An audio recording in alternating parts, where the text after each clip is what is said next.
everybody. Welcome to Work of Art, emphasis on the work.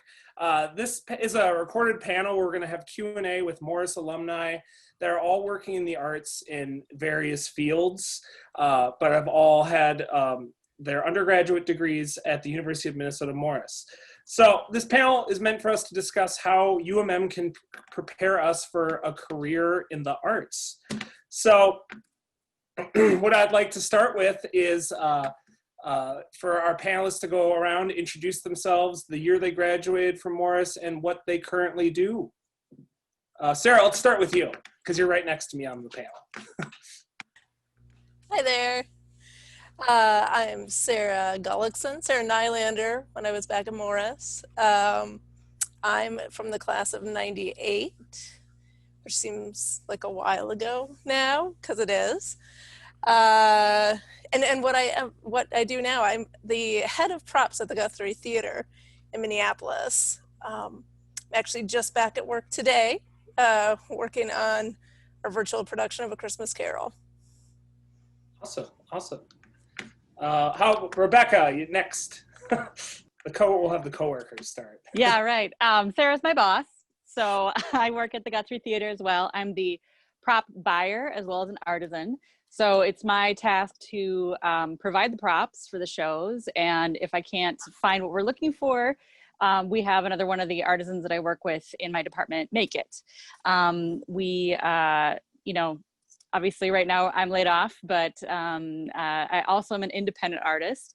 I've been making masks. Part of what was awesome about this time of being furloughed was that the Guthrie allowed us to work from home on projects like making masks and caps and stuff for the first responders, and they even provided materials for us. So that was really amazing.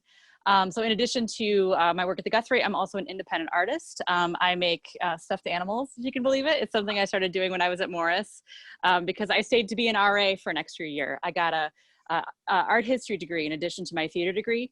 So I stayed for one more year and was an RA, and I needed gifts to give to my residents. And so I started making stuffed animals for them. And I've kept doing that. So I sell them in gift stores and shops around town. And I also do props for music videos and movies and things like that. So yeah, that's what I do. Sam, how about you next? Yeah, hi, I'm Sam KJ. I graduated in 2011. As you can see, there's a picture of me and Professor Granholm back when he was still student Luke Granholm behind me.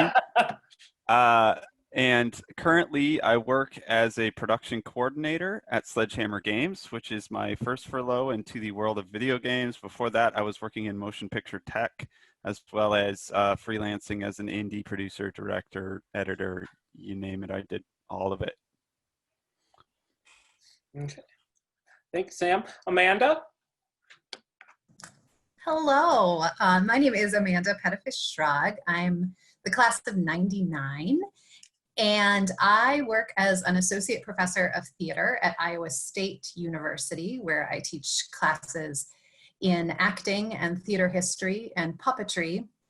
And then I also work professionally as a playwright and as a puppeteer and puppet designer. Excellent, excellent. Lynn, how about you next? Hi, my name is Lynn Mullen, Lynn Bixler back in the day, and I graduated class of 2012.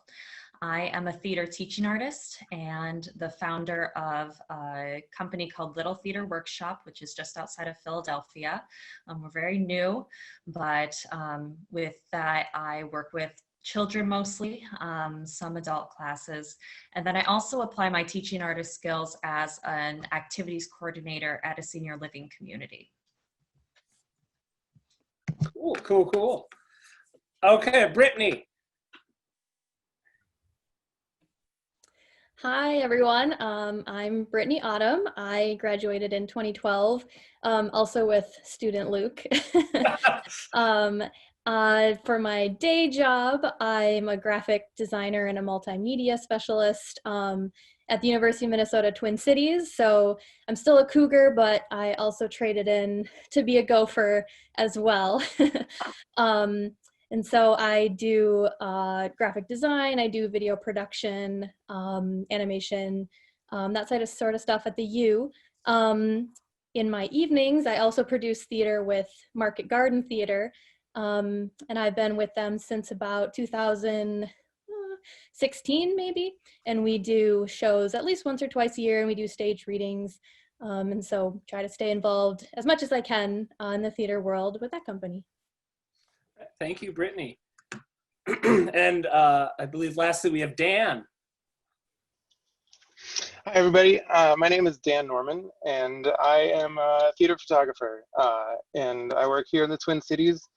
And I photograph theater and live performance events. I work with a lot of main stage productions and small productions everywhere from the Guthrie to Minnesota Opera, Ordway, Jungle Theater, Theater Latte Da, Children's Theater, Circus Juventus, and a bunch of others. There's so many places in the cities that I work with, but I shoot any live performance that comes around, and I've worked with a number of you in the panel as well, and so it's been pretty fun, and you get to see a lot of the community.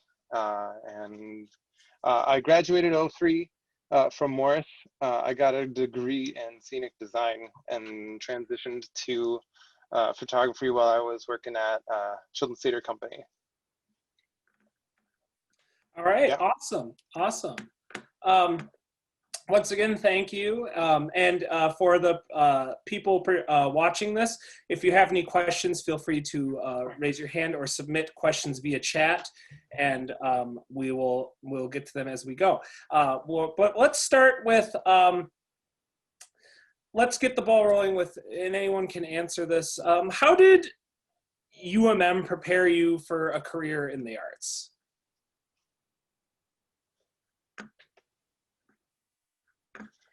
Well, I'll start. Ahead, I'll start.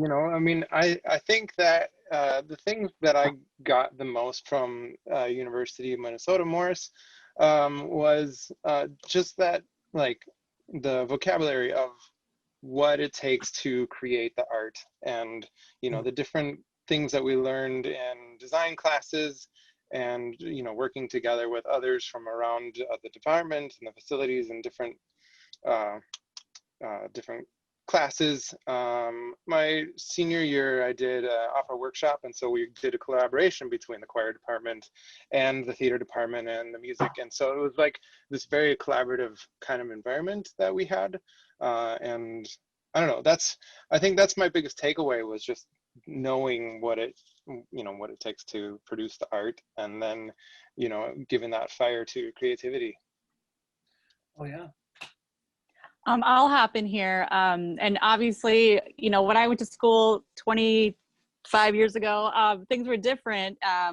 We didn't have the internet shopping experience. We had to drive there was a Ben Franklin in town, which closed shortly into our junior year. That was where you could go get fabric. But we had sort of a mentality of work with what you have available to you. So like Amanda and I when I stayed around for my extra year, Amanda and I worked on a puppet show together, and building these puppets out of things that we could only find like at Pomida and in stock that we already had, or things that we could find at the thrift store. I mean, believe it or not, even at the Guthrie, I still spend time going to thrift stores, going to the Goodwill, going to all these places to look at something when we need a 4-foot tall we need a 4-foot tall vase that's going to have all these like palm fronds out of it. I can't find a 4-foot tall vase that's going to work, but I can go to the Goodwill and I can find a lamp that's hideously ugly, and our painters can turn it into that 4-foot tall vase. So that, one of our professors had told us that scarcity and restrictions actually increase creativity. I didn't believe him at the time when he said that in class, but then once we started practicing that really hit home to me. So that's one of the things that I've kept using. And it's great now that we're talking about sustainability in theater and stuff, thinking about how we can take the restrictions that we have and turn them into the art that we want to create. So.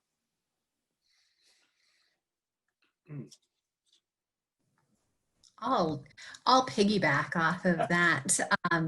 I think in addition to really learning how to be a flexible craftsperson and artist.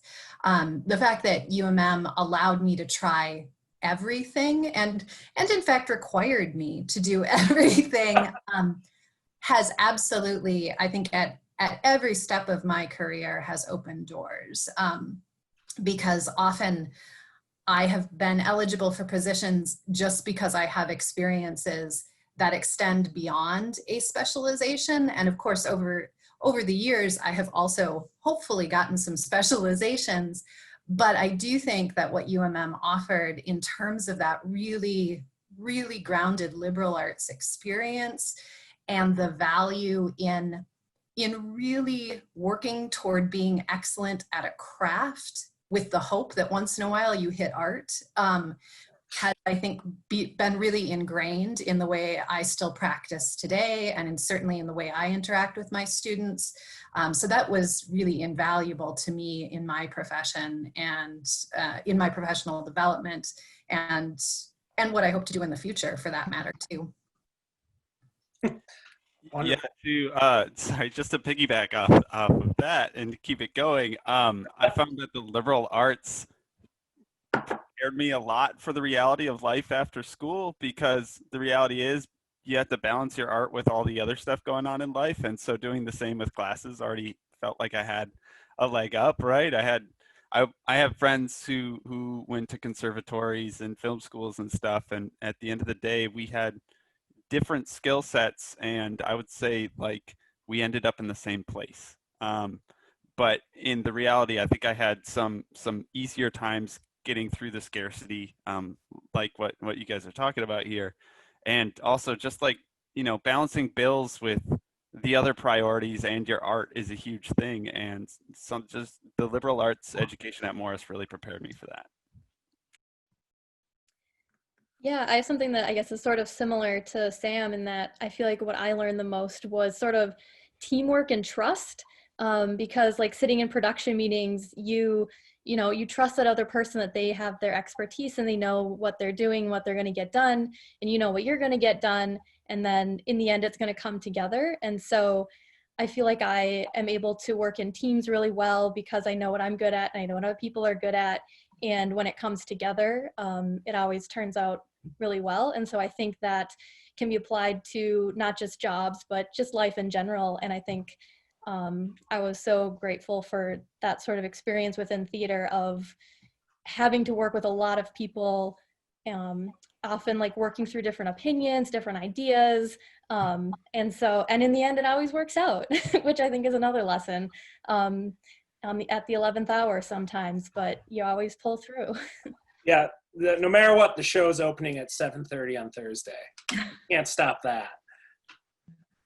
Yeah, and to build on that, the idea that we were encouraged or are encouraged to take initiative and take on projects that aren't necessarily, you know, what we're studying directly. Like I had the opportunity to help with the children's show from an educational standpoint, even though I wasn't an education major. And that was really life-changing for me, obviously, since I'm a teaching artist now. Because Morris was able to provide those opportunities and those areas of expertise that are outside of your major, it really made a big difference. Cool. I was just going to throw in too, I think echoing a lot of what other people have said, getting to work at Morris and getting to do everything. Being an onstage person wasn't my go-to sort of thing, but you know, I still took my acting and directing classes and did that. But I could be designing lights for a show.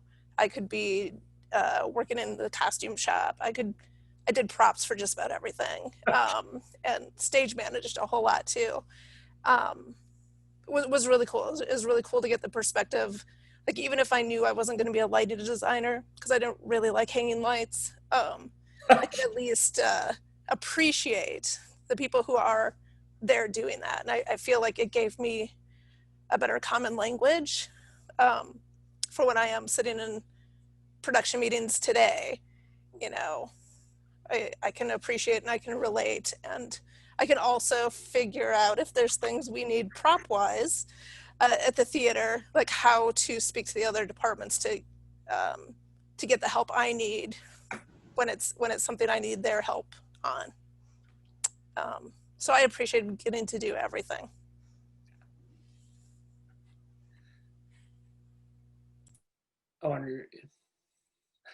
Yeah, so actually it's interesting you say that, Sarah, too. You know, like one of the things that I think is really great with our program is that everyone gets their feet wet in every kind of aspect of it.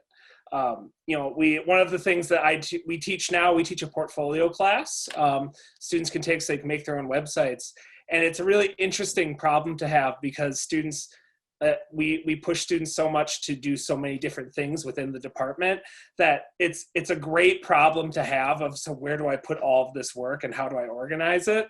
And, you know, one of the other things too that I think we all kind of touched on, you know, being in the location that we are, sometimes you can't quite get exactly what you need. And a big part of it is, you know, for instance, process and thinking about how can I make this to fit my needs? I think I remember, Brittany, I believe you made some like peacock feathers out of a paper towel and coat hangers once for production of Anything Goes, and it looked great. But I just remember you walking down with a big roll of paper towels and just trimming them up, and I thought that was just the fun. It was just like making things because we have to, and always adapting and pivoting. I think is such a hallmark of like our program. That's great. I love that. Yeah, I definitely remember. Yep. I think it was clothes hangers. And I remember having them like laid out like by like the mega couch cushion in front of and just like being like, okay, here we go. Here's some feathers, and picking them up and be like, do they wave enough? Yeah, I think that's good. They look like feathers, running away, being like, okay, how do they look from here? Awesome. So one of the things that I would like to know about, what was one of your kind of, anyone can share, what was your favorite kind of UMM arts memory? Was it something in Edson, auditorium, dance ensemble, a production memory, something ridiculous? What was something that really jumped out to you that was just such a Morris theater kind of thing that still sticks with you? When I was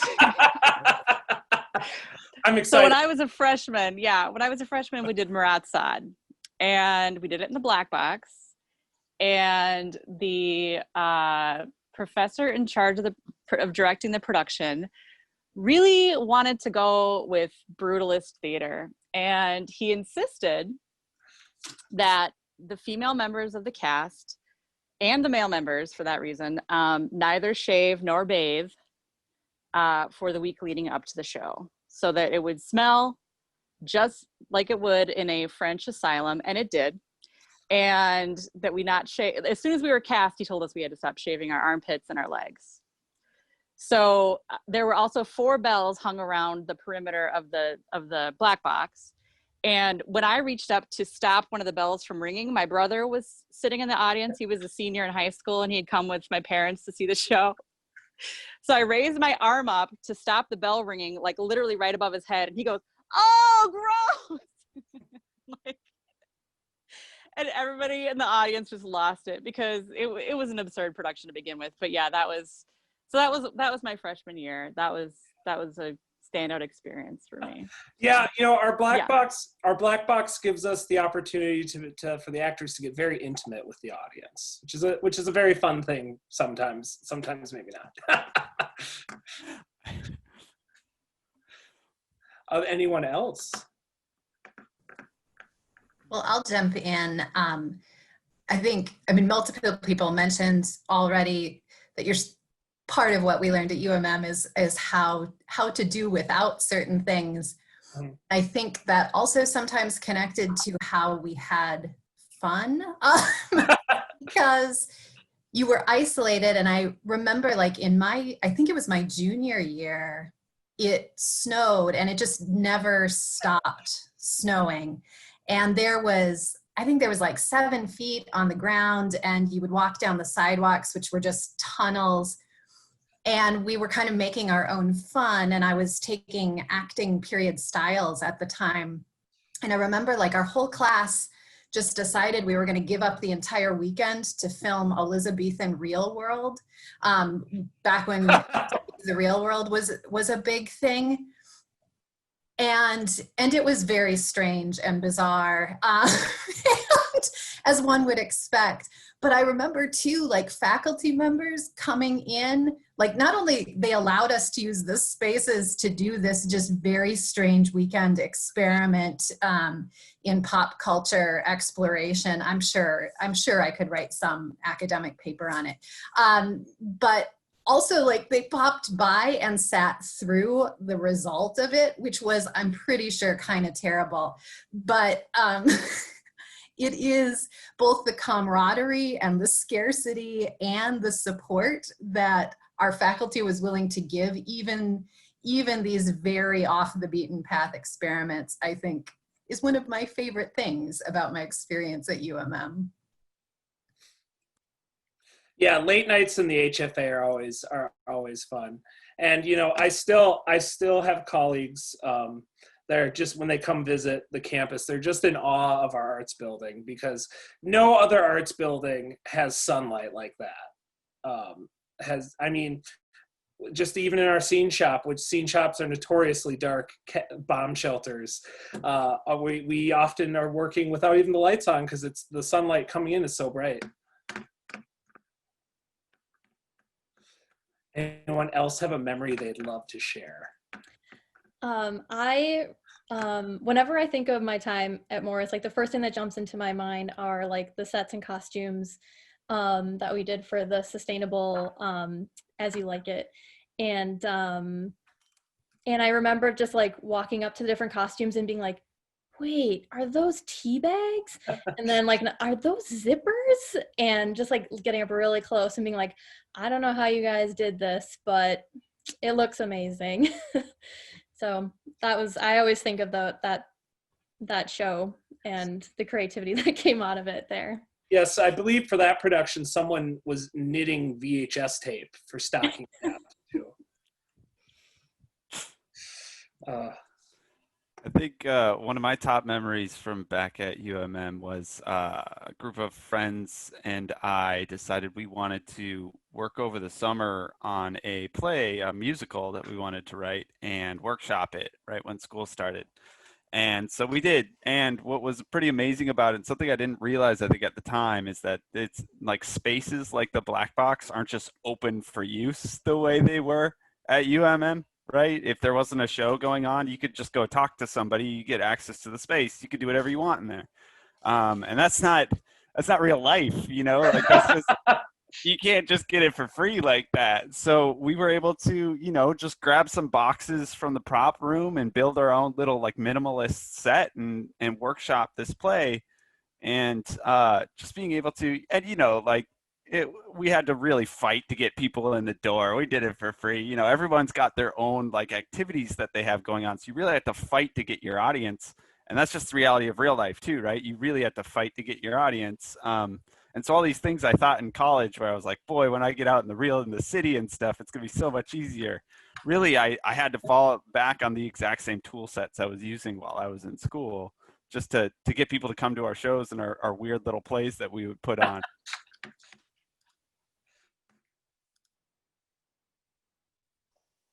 Yeah.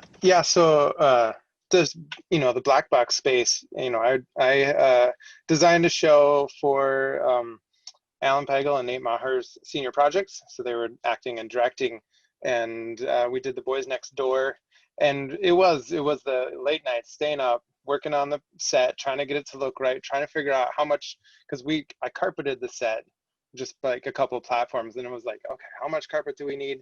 And then I wanted to do a linoleum floor, so I wanted checkered paint floor, and then I learned how hard it is to actually paint a checkered floor on the floor, and that led to incredible, like, I think I pulled an all-nighter just working on the floor, trying to get it done right, and realizing how much time you had to tape and untape and everything. But I don't know, we had a blast in that space. And I'm sure Tap Payne had a lot of opinions about. Oh, I'm sure you did too. I mean, are we moving on to tap stories? Because I got a few of those. Well, if we have time, yes. Oh, there's always time. um, well, this is great. Does anyone have any other memories they want to share, or we can keep moving on? I was going to throw one in. Go for it.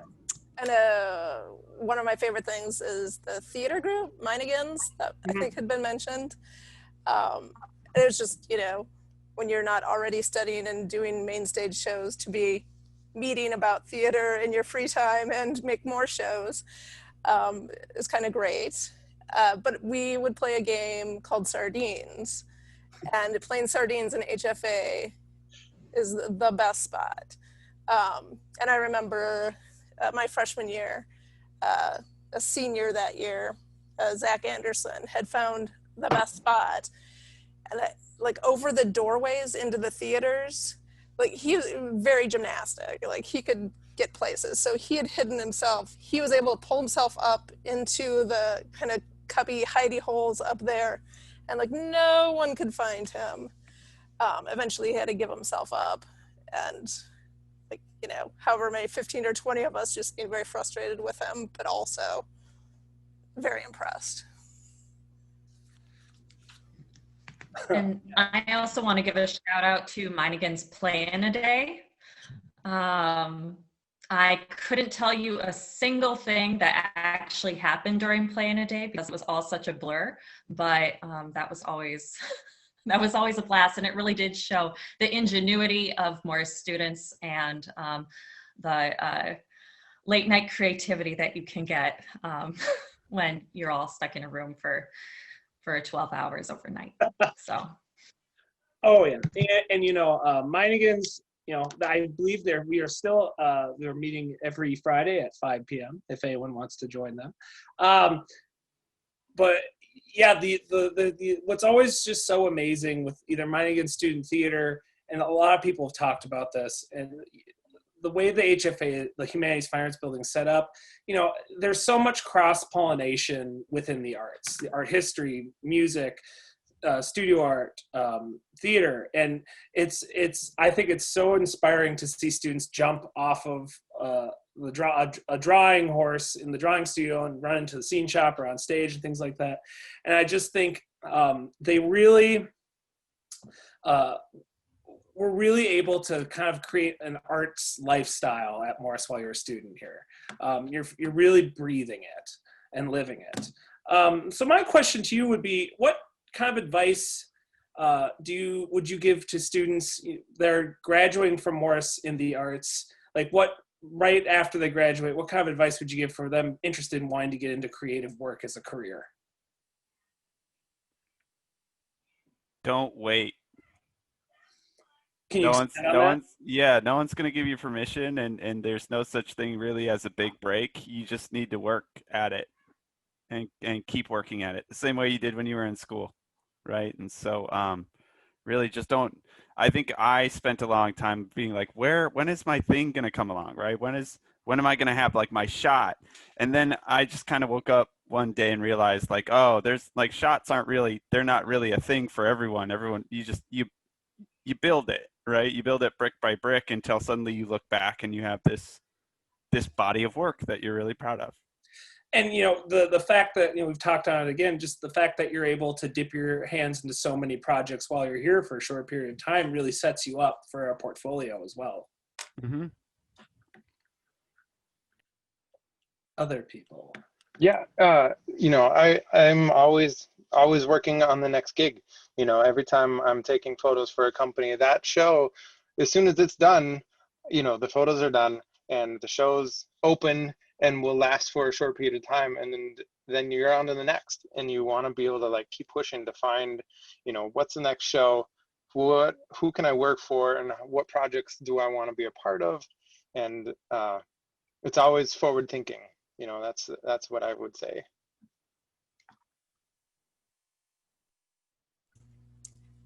I would say, like, just grab any opportunity that you're able to. That first year out of college was really hard for me, I think transition-wise.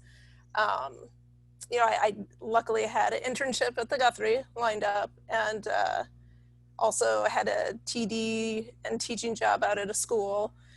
But I was like, I'm not sure exactly what I want to do. And I've got, thankfully to Morris, a pretty broad-based background.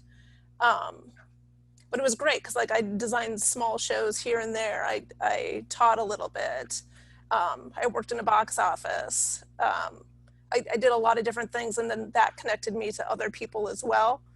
And I've been in the Twin Cities the whole time, but that just, no matter what the job is, like maybe you're ushering for something, you're gonna meet some other people again, and you'll get that cross-pollination like you get in HFA, as long as you keep getting out there and trying things. Even if it's not exactly what you want to do, maybe it's the place you want to do it. Mm-hmm. And I would say that it's important to value your work. So I understand that networking is something that we have to do as people in the arts. But what you put out is worth something. So at a certain point, you have to start asking to be paid for that work, because there are a lot of people in the arts world who are going to try to take advantage of the fact that you are, not in another field. So it's really important to be comfortable asking to be paid for the work that you're doing. Yeah, one of the great things about being in the Twin Cities, and I did go to Chicago for a year after school and had, like, no lie, 23 different jobs in 1 year. But when I moved back to the Twin Cities, what was so great is this is a community that values theater and artistic expression and has opportunities at all different levels, and the Fringe Festival, we've got the Bryant Lake Bowl Theater. We've got all these little houses where if you've got an idea and $50, they will give you a stage. And it doesn't seem like a big investment, but I have a friend who ended up becoming a professional comedian and moving out to Las Vegas, and he's back now. But, I mean, he didn't think when he was a theater major that he would end up being the opening act for Louis Anderson, but that's what he is, So it's pretty amazing, what you can do if you just jump in and go for it, and I know that seems crazy at this point in our lives to be talking about that when you can't even get into a venue right now with other folks. But this platform that's developed, Zoom, I mean, we're seeing some amazing things happening from theater companies all over the world. You're getting to see performances that you'd never have a chance to see unless you had thousands of dollars to travel to see them. So I think this is an emerging opportunity for folks, just as, the internet has been an emerging opportunity since we were, since most of us were out there performing for the first time or trying to get our names out there for the first time. So yeah, just making the space for yourself is just as important as knowing people.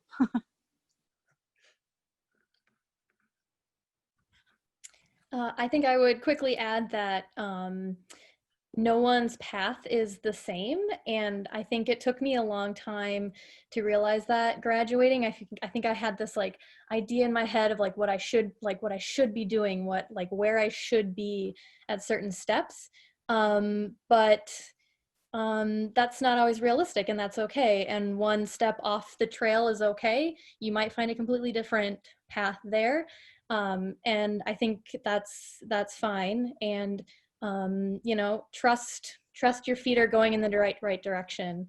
I think was kind of one big thing I had to learn after, leaving school, where everything is sort of kind of put out for you a little bit, even though we had a lot of freedom within that. Once you get out of school, then there's like a million paths to choose.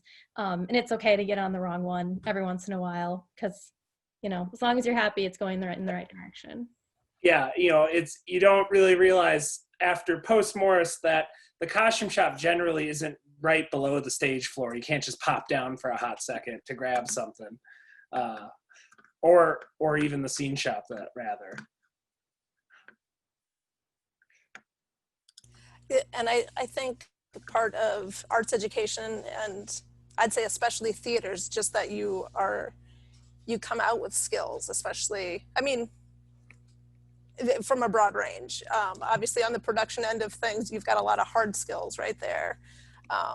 There's a good friend at work who is laid off right now, but they've been able to pivot to starting and operating a handy person company, and then it's their connections who have all these other skill sets from their theater backgrounds that are doing work all over, and have had to outsource a lot of work because it's just more than they can handle.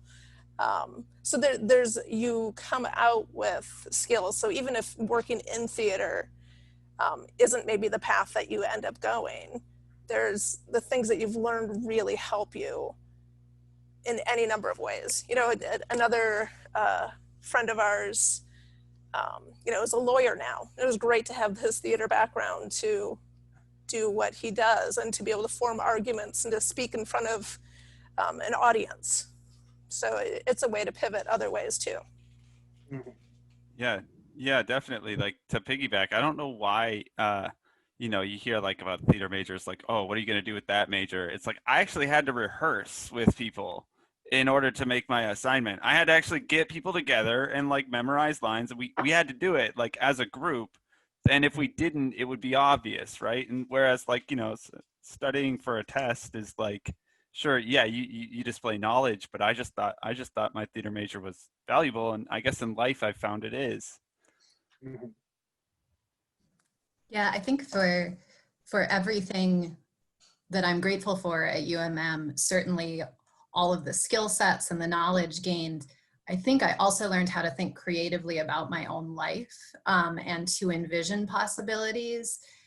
And I think especially at times, like when I first became a parent, and there are different obstacles to some of the quote unquote traditional paths, that theater training that really thinks or trains you to think critically about context and about how do we solve the problem given the obstacles we have in a dynamic and engaging way, transcends what we're doing in a rehearsal space or in a shop.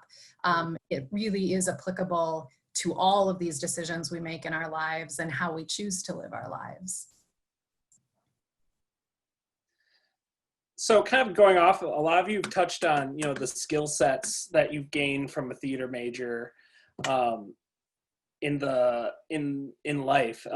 What are some skills that you got as a theater major that you would not think would help you later on?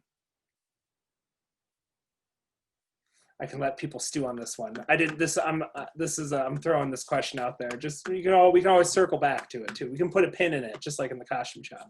I got something. Okay. Thank you, Sarah. I'm not sure if it totally answers the question, but it's going to be an answer. I'm excited. One thing I think was working alongside professors. When I was doing props or stage managing or something, I might have to report into to a professor, but also when I was directing a show and a professor was one of the designers, they kind of reported to me, which was interesting, learning about different dynamics. Not to go into tap stories yet, but I was the stage manager on a show when there was a rip put in the psych, the big psych in the proscenium, the first ever. It was terrible, but I'm the one who had to go tell tap that it happened. And I was the stage manager. Well, I wasn't the one doing it. It was on my watch. And I think, that helped me learn a lot to be able to have not like horrible confrontations, but be able to approach people and discuss hard topics, like putting a hole in the psych. It wasn't something, I guess, that I got in a course. It was something, but I've used that a lot. Like if I will talk to a director or designer of a show now, and I'd be like, I really want to give you that thing, but I really can't because we don't have time or money. But we could try this. And I think that has helped a lot. Oh yeah, and I'll let you know we have retired that psych since then. I mean, we have a new one in, but Did you send the repaired part to tap in a little frame, like a little? Oh no, we haven't done that. I suppose we still could. We still have it. It's just it's stored away. You know, and one of the things Sarah kind of touched on there too is, you know, working alongside professors. A lot of undergraduate programs, I'm not saying all, but a lot of undergraduate programs don't give undergrads that experience to work next to, at least in that much capacity, working next to professors on creative projects like that, or being put in a situation where if you're directing, the professor goes to you, right? And that's something that I think it really helps, I feel, prepare our students for the arts, giving them the opportunity to step up to that leadership role, and even Meinigans as well doing that. I mean, essentially Meinigans almost as they're practically a small theater company that operates within their own budgets. You know, they're essentially running their own business. So there's a lot of really interesting opportunities for students here in our small little town. And, you know, a lot of too, you all talked about, you know, like meeting people, connecting with people post Morris. Do you know, Morris is a smaller town, obviously, but it almost is like the theater and arts community just in Minnesota, Iowa, the Dakotas. It's almost like a small town in itself. So there's all this. I can confirm that goes national, if not international. Oh, do you have an example, Sam? Yeah, I mean, yeah, there's very small group of people that you work with, I guess. You know, bouncing around on set in film, and then and I hear about it in games now too. Now that I've started working in games, is that it's a lot of the same people, and so, like, you know, even down to the point of the small group of majors that you hang out with on a day-to-day basis, like all the way through school, very similar to how life turned out for me. Which just reinforces the fact that you want to do your best work and treat people the best way that you can, because your reputation may precede you if you're not careful. Not that I'm talking about anybody here, but you know. So obviously, we are living in interesting times, particularly with the arts world, due to the pandemic. Can you all, you know, can anyone talk about where they think the arts are going to be going during this, and how the arts are adapting, what they've seen, and how do you think we're going to come out of this? How is the arts community going to come out of this? That's a very deep question. Well, I hope for deep answers as well. Well, I can give a sort of specific answer of something that Market Garden Theater is doing. Is we're doing a virtual staged reading as part of the Twin Cities Horror Festival. And so they've gone online for this upcoming end of October, which is really exciting. So I think seeing festivals and small theater companies pivot to online. We're just starting rehearsals, so I can't tell you how rehearsals are going, but I think it'll go well as we utilize Zoom and lots of communication, but you know, everyone's trying to make it work.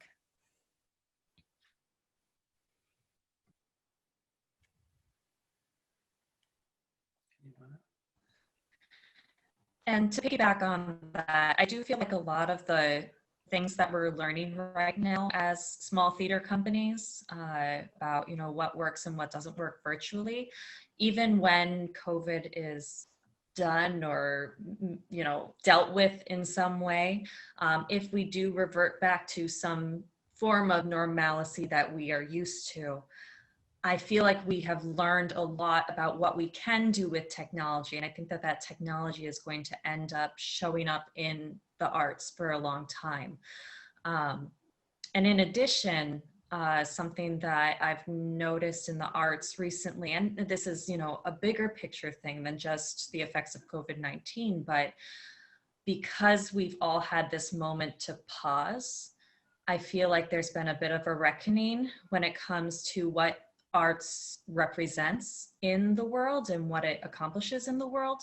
And I think that coming out of this time, we're going to find that the arts hopefully will be more representational of what our society actually looks like.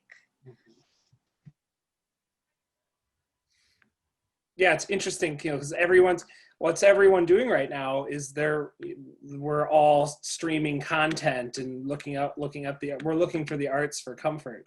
And so all of a sudden, now that a lot of these arts organizations are right now placed on pause, we're seeing that gap now. And I think it's kind of raising more awareness of the arts and how important it is.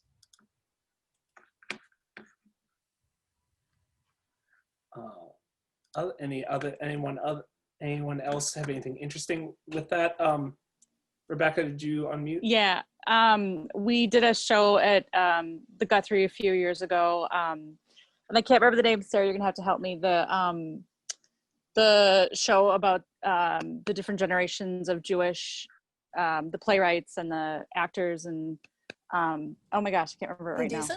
Indecent, thank you. Yes, about you know, people in attics during the Holocaust putting on shows, and obviously this is not the same situation. I'm not trying to compare COVID-19 to the Holocaust, because that's obviously a very different, you know, conversation. But the idea that people want to gather and people want to tell stories and people want to be in the same room and have the same experience, that's gone on since we lived in caves, and it will go on beyond this time. It's going to look different after COVID-19. It's going to be several years probably until we're back to normal. But I think it's up to the folks that are currently in, you know, in educational situations and stuff, because you're the ones that are thrust into it right now. You're going to be the ones that are leading that charge coming out of it. That's kind of how I feel. Not that the folks that are already working in theater can't adapt, but just like I didn't get my first email address until I was a freshman at Morris, and now I communicate. Cougar mail. I know, Cougar mail, exactly. Yeah, exactly. I still remember my old password from, you know, but I mean, you know, and now, I mean, kids are practically issued, you know, email addresses when they're in kindergarten now, you know, I mean, it's, and so it's something that I had to adapt to as an adult that kids have grown up with their entire lives now. So I feel like the kids that are currently in school solving the problem of how do I tell this story to a small group of people that are sitting in that same room with me, but I can't sit in the same room with them. How do I do that? You know, and I feel like you guys are going to solve those problems for us, and we're just going to be on your coattails. So yeah, yeah. Well, it's interesting. Everyone's, you know, we're talking about technology and how we're adapting to it. Where are you all seeing how social media is kind of influencing the theater scene during the pandemic as well? Is there anything of note anyone's seen or noticed with that? I think one of the really interesting, and I think something that I hope we retain moving forward, is that I think some of the gatekeeping that has happened within our field and has often been a real deterrent toward representation and toward justice and fairness and, quite frankly, accessibility of the arts, that in some ways, some of what we're now exploring in terms of technology, even in terms of the way that we're trying to tell those small stories to a group of people, that's not necessarily what's happening in these big juggernauts of theaters, because that's a pretty unwieldy ship to have to turn. So I think you're seeing great innovation happening via social media and happening via these small experiments that are now, I think, kind of the lifeblood of what's going to happen moving forward. And I think the removal of all those gates and obstacles and people saying you're not qualified to do this or we've never done this before is one of the things that could be a renaissance for our field, and that makes me feel really hopeful about what comes next. Yeah, I mean, even just if you've seen, like there's been a big resurgence in puppet theater and things like that because of the ability to have social distancing and resurging all of these art forms that were still on stage, but maybe not center stage for a little bit.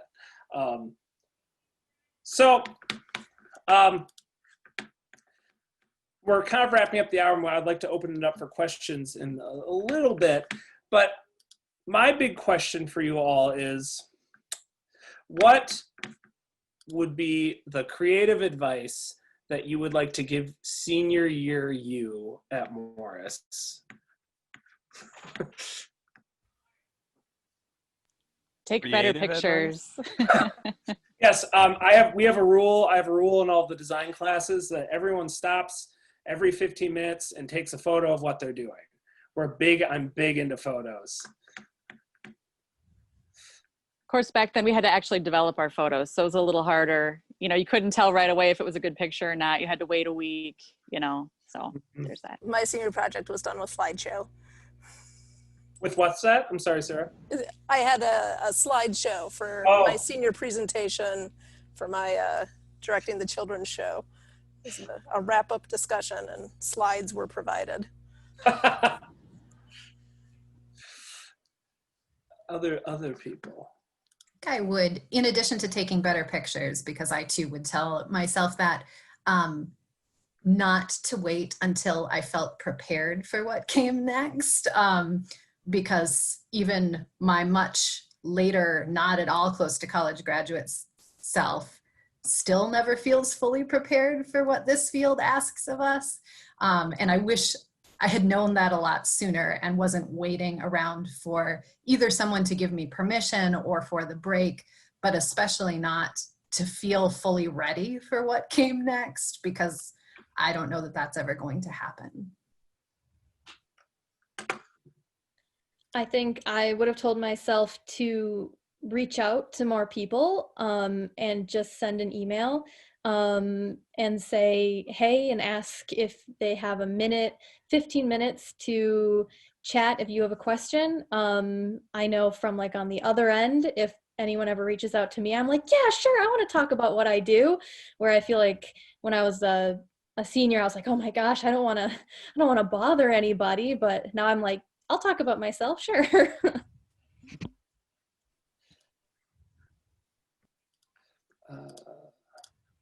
One second, I'm just managing some questions.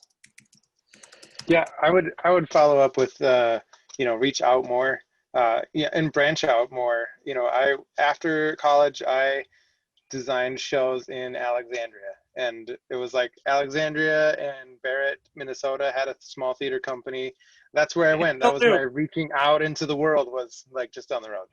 And I probably would have liked to see myself push a little harder to get out and go to the cities, because I tell you, I grew up in northern Minnesota and small town boy, and I was terrified to go to the cities until like 2 or 3 years after graduating. I was like, all right, I got to do this, and finally ended up down here working for children's theater, but took a lot of pulling teeth just to get down there.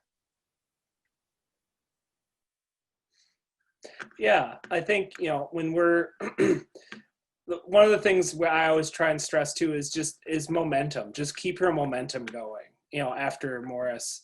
Like take a breather for sure. Take a week after graduation and relax, but just keep moving and keep networking, talking, and making things. That's the biggest thing.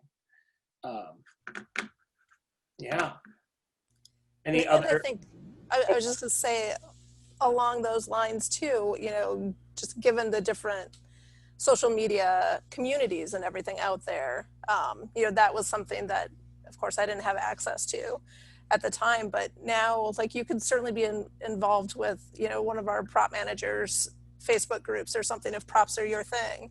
And you can just see what people are doing. You can see what scenic designers and scenic artists are doing. There's different groups, and then you can see what kind of questions they're asking of each other. You can see what kind of work they're posing.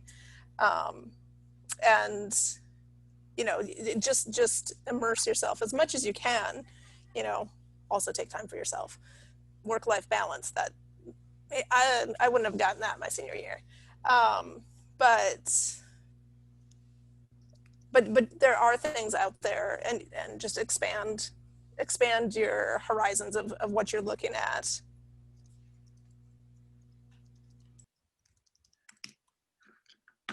Wonderful.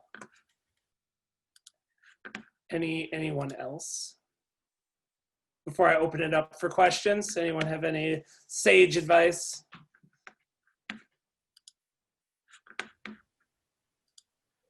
Okay. So what we'll do, let me just get our questions ready. I'll start with the first question that Evan Anarud texted us, but we are also going to unmute participants if they'd like as well, and if they want to ask their question as well. Evan is actually one of our theater seniors, and Evan said, he said, for soon-to-be graduates, is it smart to go to graduate school during a time when there aren't as many work opportunities available in theater? So I can speak to this at least a little bit. So after a year out of Morris, I elected to go to grad school. I completed my degree in 2016. So obviously it was different times when I got out of grad school, but I would say that especially if you feel like you're only at the beginning of your learning in that field. So for me, because I didn't take education classes or anything like that, I felt like I needed more. Grad school is a great opportunity to have additional networking to get yourself into the field that you want to be.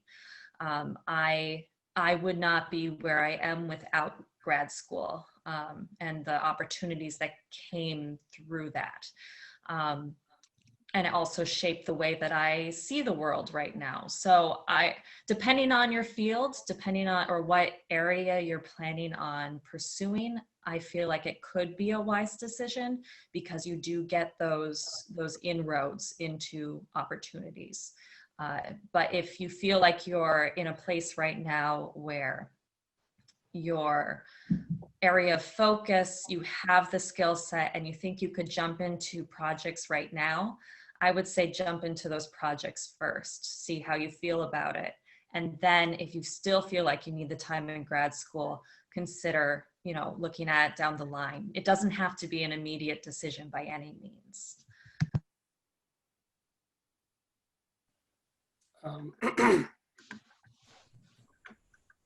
I would just add too, I think with grad school, particularly if you're thinking about theater, there's not a huge problem with delaying, particularly because a lot of grad schools want you to have professional experience going in. But I think too, being really pragmatic about the reality of money and investment, and to be sure, I teach in higher ed, and I kind of knew I wanted to do that. So grad school was a prerequisite. Like I couldn't get the jobs I wanted without that degree. But I think there are lots of places in this field that you don't need the degree, and you want to be really practical about not just how much money, the tuition, but you have to give up multiple years of your career to go to grad school. So I just recommend being really practical about kind of the cost, because the reality is most of us don't leave grad school making as much as your average lawyer or doctor, but sometimes the bill we pay for grad school is on par with that. And I think to be just sort of advocating for the field, that's not good for us in the field either. So I think we don't have to, and you shouldn't feel pressure to bow to that, and to be pragmatic.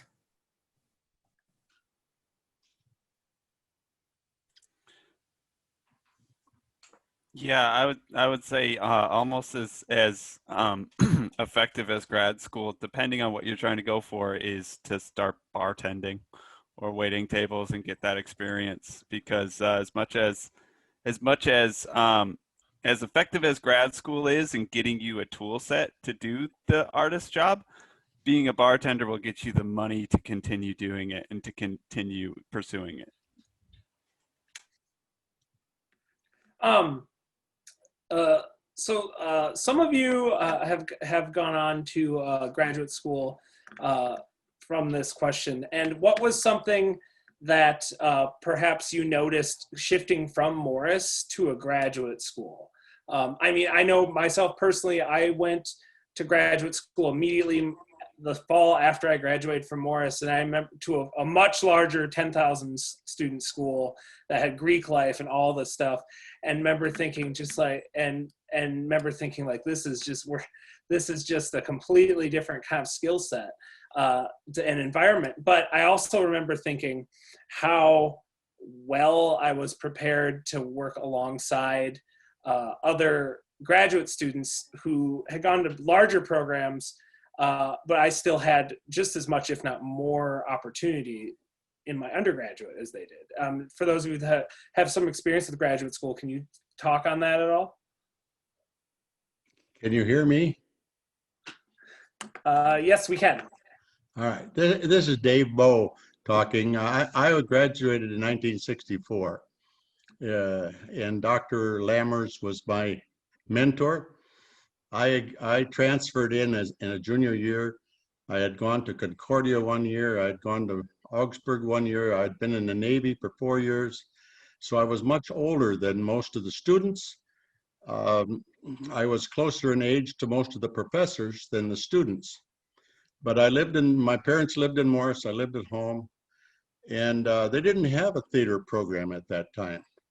So I had to create my own major, which was combined speech and theater.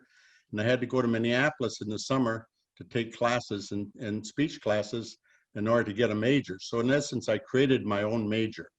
So I was the first graduate theater, but it wasn't a theater major. It was a speech and theater major with a minor in music, because what I wanted to do was direct musicals.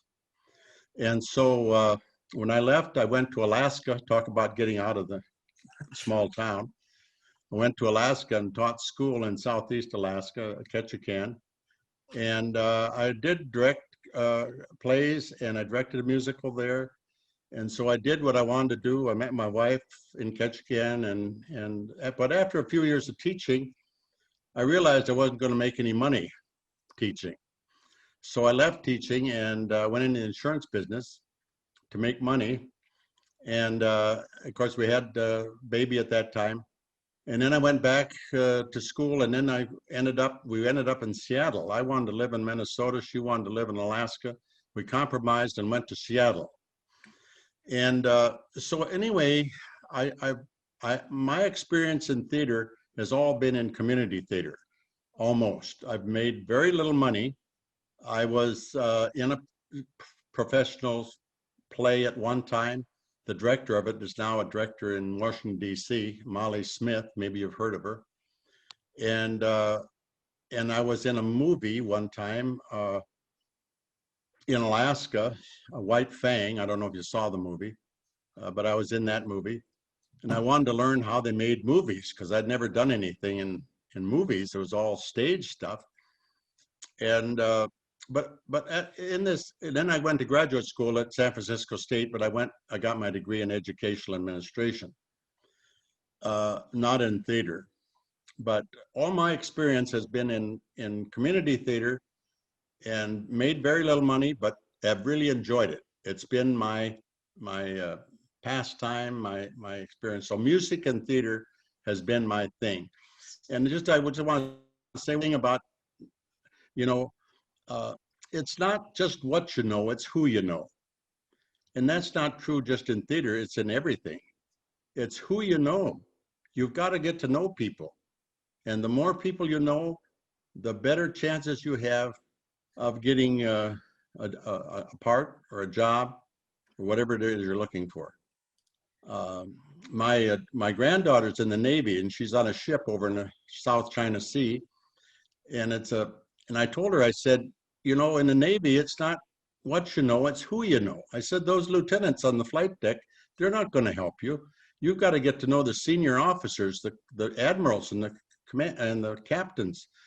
And so she took it literally, and she got an award about a year ago, a Blue Jacket award, and got assigned to the admiral to serve him in his quarters. So anyway, he liked her, and he said, I'm going to write a letter of recommendation for you to the Naval Academy. So he wrote a letter to the senator from Kansas, where she's from. So she got an appointment to the Naval Academy, and she's going to go next June to the Naval Academy. So it's who you know. It's not just what you know, it's who you know. Yes. So yeah. I'd want to make that point. Yeah. Thank you. Thank you for sharing. Yeah, and you know, going with that, with graduate school, does anyone have any questions about, can anyone speak about transitioning to a different academics environment other than Morris, and how Morris prepared you for that? Well, I'll speak up. I was fortunate. I wasn't eligible for the GI Bill because I was in after Korea and before Vietnam. And but after later on, when I was working in San Francisco, I was eligible for the GI Bill. So I took advantage of that and went to night school at San Francisco State. So it took me about 2 years to get my master's degree, taking night classes, but I got paid for it. They paid you by how many children you had. And by that time I had 2 children, married.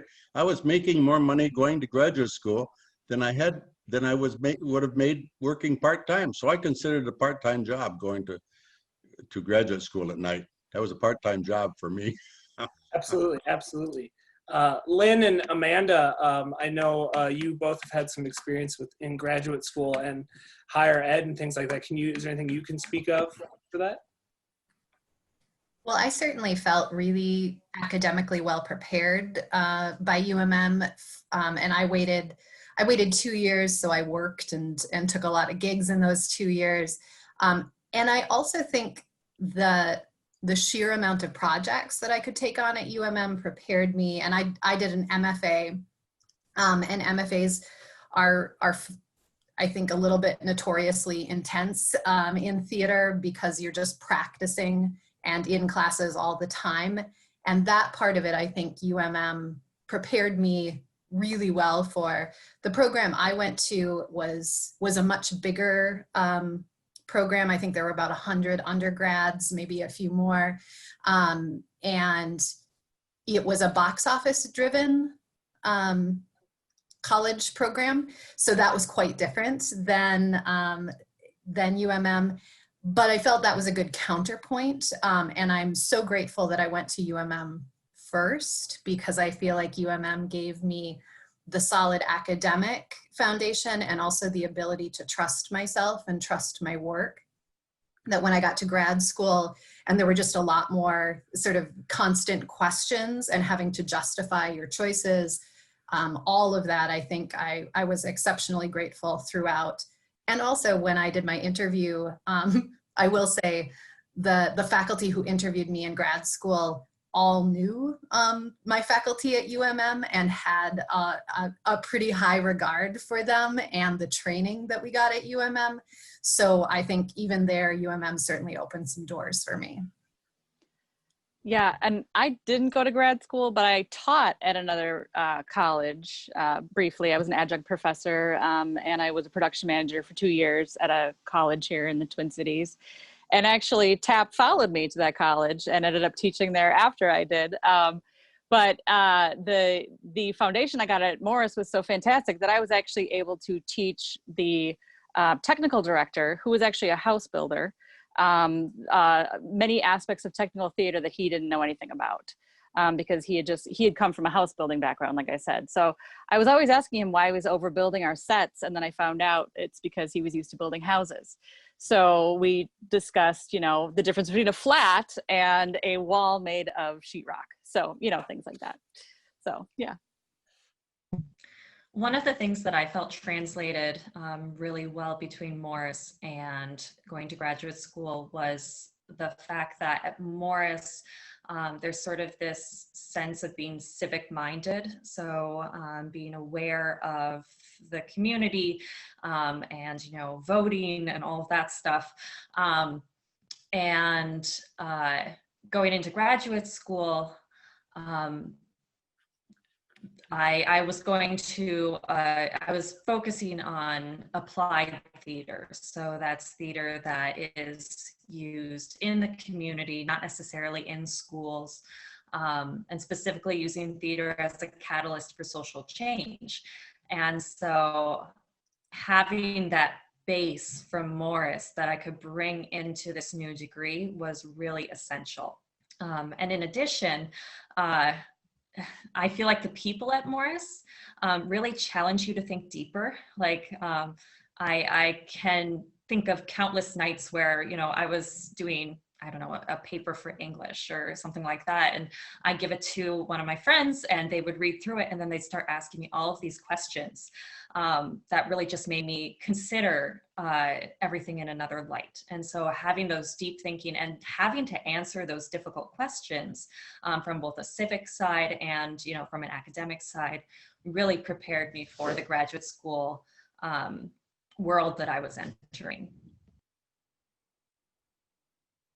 Wonderful, wonderful. Also, if anyone has any questions, please feel free to send them in the chat, and we can get them to our panelists as well. Let's see if anyone has any questions at all. While people are thinking of some questions, can some of you talk about how the arts your arts training at UMM prepared you in ways that you didn't realize? Does anyone have anything? I know Sam, can you explain possibly your theater and CMR degree, or a theater, I think you had an area of concentration and now you're working for a video game company. How did that transpire? Yeah, a lot. I mean, working in games is a lot more like theater than I was expecting, down to like puppetry. And when you talk about mocap that we do for games now, which is basically, you know, you look at where we are now compared to like what entertainment was kind of in its history, especially with animation, and it's more and more merged with theater than ever, to the point where we're actually scanning in real props and things like that to get our computer graphics and to get our looks and like, you know, it's called photogrammetry. You know, so I guess like it kind of mixed this question with what you were talking about with tech and theater and stuff. I feel like I'm at the merging of both worlds a lot in my day-to-day life, and even to the point where like I guess my theater history classes come out and I'm pulling off of knowledge from theater history to deal with, you know, problem solving in the modern world. And it's the main difference is that it's software instead of, you know, real life. So, and maybe the biggest skill I think that I wasn't expecting to use in this way is that in software development, there's a methodology called Scrum. It's actually like a framework. And actually, you know, as I was learning it, the person who was teaching me brought up improv, and I was like, oh, I know improv. You know, I did improv, a little bit of that. And they're like, well, yeah, you know, Scrum, we really push for this premise they have called yes and. Have you heard of that? And I was like, oh my God, fundamentals. But, you know, at the end of the day, it's the same kind of mentality of not over, you know, in an improv scene, you don't enter a scene with the full concept of a scene. You come with one brick, and then your partner comes with one brick, and together you build a house. And that's very similar to how you have to make a game. Everybody brings brick by brick, and you build this whole house, and you hope it withstands the wind, right? So that's, you know, on a fundamental level, I feel like I gained that and not even like a comfort, like a level of expertise in my time at Morris, in living brick by brick.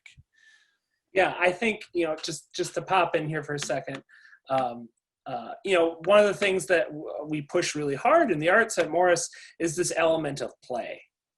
and process, the element of just, students doing improv, I can see the if students that are really in improv and then they're in the design classroom, there's this strong element of play and process, as opposed to I just need to get to the end result, right? The road to the end result is really where the good stuff happens. Yeah. And Morris was such a process-driven education, at least, when I was there, and not everyone gets that kind of process-oriented education. And I think it's really cool and really important, when you take something as kind of broad as creativity and like making a play or telling a story.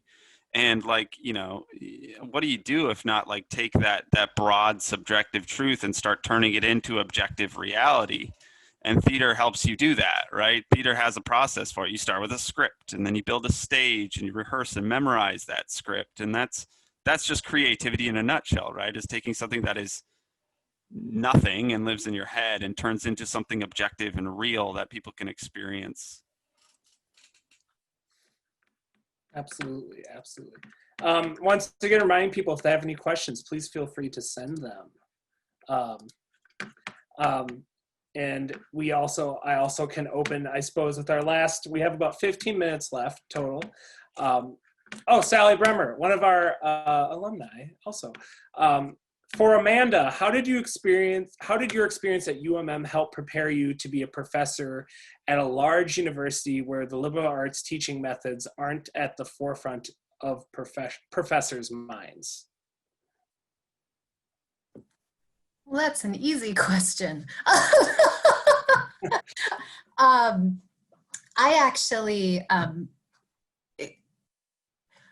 think one of the things that has been really useful, and I have taught at a couple different universities with varying degrees of focus on the liberal arts. One of the things that I do really love about Iowa State is there is a real focus on science and engineering within the institution. And one of the things that I feel like I learned really well at UMM was, as Sam was just saying, process.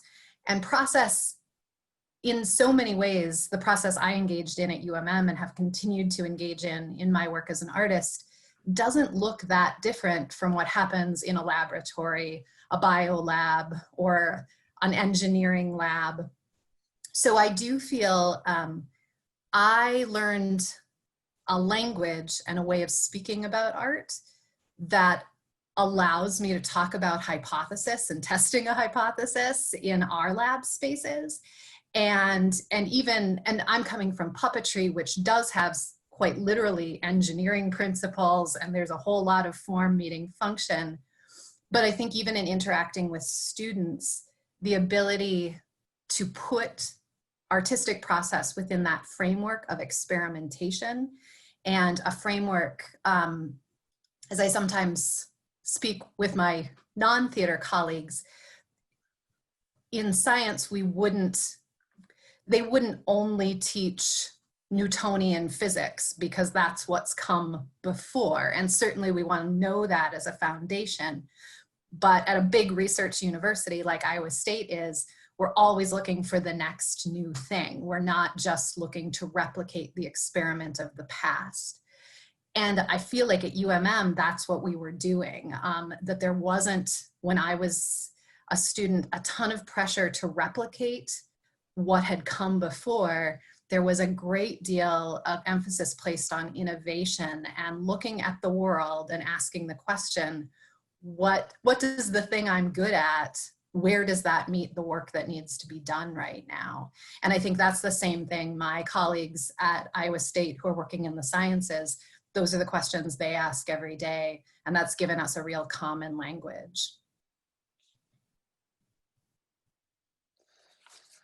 Yeah, I think, one of the things that, we try to do now too is I try to refer to the scene shop sometimes as the studio because, it's about the work. It's also about getting it done. Like in theater, we have deadlines, but it's also about the learning process and the creating process. So really trying to push the idea that, it is a lab we could, we are playing and moving around on all of that stuff.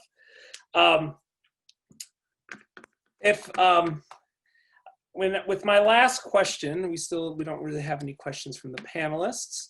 I think a good and a nice closing remark for this would be to anyone would like to share their favorite tap pain memory. I think would be a really good way to tap pain. For those who don't know, is what was a theater professor here for about 31 years and retired in, I believe, 2013. Does anyone have any favorite tap pain? Because tap pain. Well, I will just say this. I won a tap pain impersonation contest from the radio station. Every year was of some importance that we had this annual gathering at the end of the year to talk about how we did in our classes. And if you didn't attend, you didn't know what happened. So yeah, I won the tap pain impersonation contest from KUMM one year, and I think I got a T-shirt out of it, so that was pretty sweet. So. Yes. Sam, you're muted. This didn't actually happen to me, but I've heard that story and talked about the story so much that I feel like it did. But I remember, and I don't even remember who it happened to. But apparently, someone was doing something and they saw Tap in the hallway and they said, "Hey Tap, how you doing?" And Tap just turned around to him and said, "Ask me if I'm pissed." Yes. I don't even remember how the rest of it goes, but that was like a quote. I could have written that on a shirt and anybody would have known where that came from. Yes. One of the things, that's so amazing. I'm in Tap's old office now, so it's really interesting to be having been his advisee, and now I'm on the other side of the desk in the same room. And I have the utmost respect for that man and the work he did, and he really truly cared. We're all laughing, but he really truly cared about the students in the space a lot. I think Tap taught me like the biggest lesson, I think, was in Fundies of Design when he said, don't print your project on an 8.5 by 11 piece of paper, because that's the paper is telling you what to design. You design like the paper. And I think I've brought that with me like for my whole life, is don't let the paper design me. I'll design the paper. And also I feel like this didn't happen to me, but the story of him saying, "Don't call me doctor, call me master," or something, because he had a master's degree, not a doctorate. And the grin after he said that. Yes. Anyone else with a favorite memory? I just remember he had one of those blood sugar monitors, but the beeping was so high pitched that he couldn't hear it. And so when we were in class, we would always had to tell him, "Tap, you're beeping." So. One of the things that I'm constantly so grateful for is Tap had a great eye for saving things. So one of the things that I'm always, our properties and furniture stock is still second to none. I've got every single era of record player you'd want and typewriter. And I hope he watches this. He's not here tonight, but I hope he watches this, and I would like to thank him for setting us up and really handing it off in a good space. I've got one more thing to say about Tap. Yeah, when we were juniors, I think, sophomores, we did Charlotte's Web, and we were building the set, and he left a tool sitting on the buffalo board overnight, and it started a fire in the seed shop.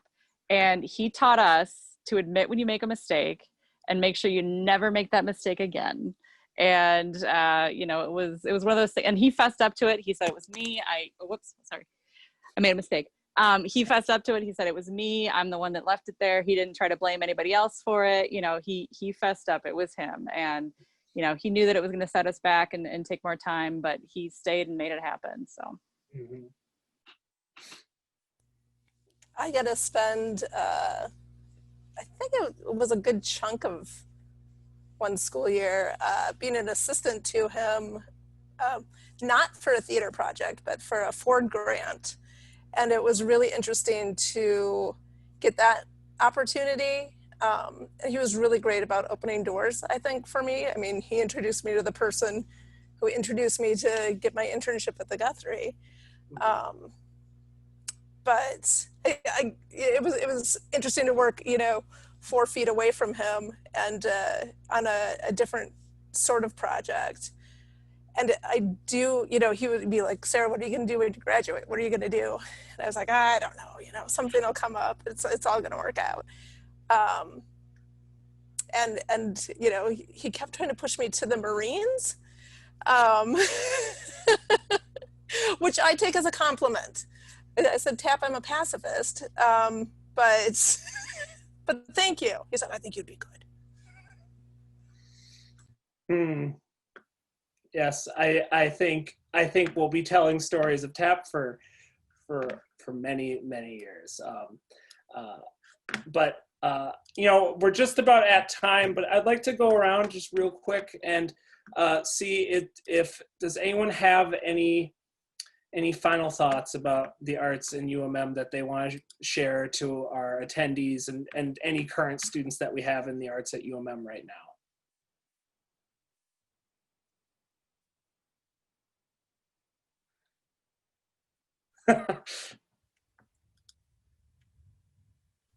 I'd say break a leg. Honestly, I mean, it's uncertain time for everyone, unprecedented times, as we've all been saying. But the ghost light is on, we're waiting, and the theater will be there when this is over, and I can't wait to see what you do with it. Wonderful. Any other final thoughts from our panelists?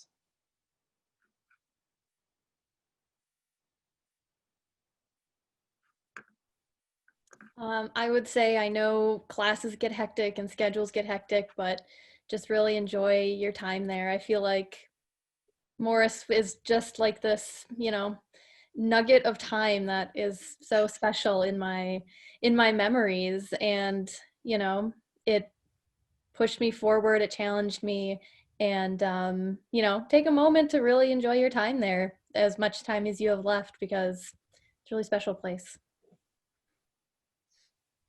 Yeah, you're gonna miss Don's toast when you don't live in Morris anymore.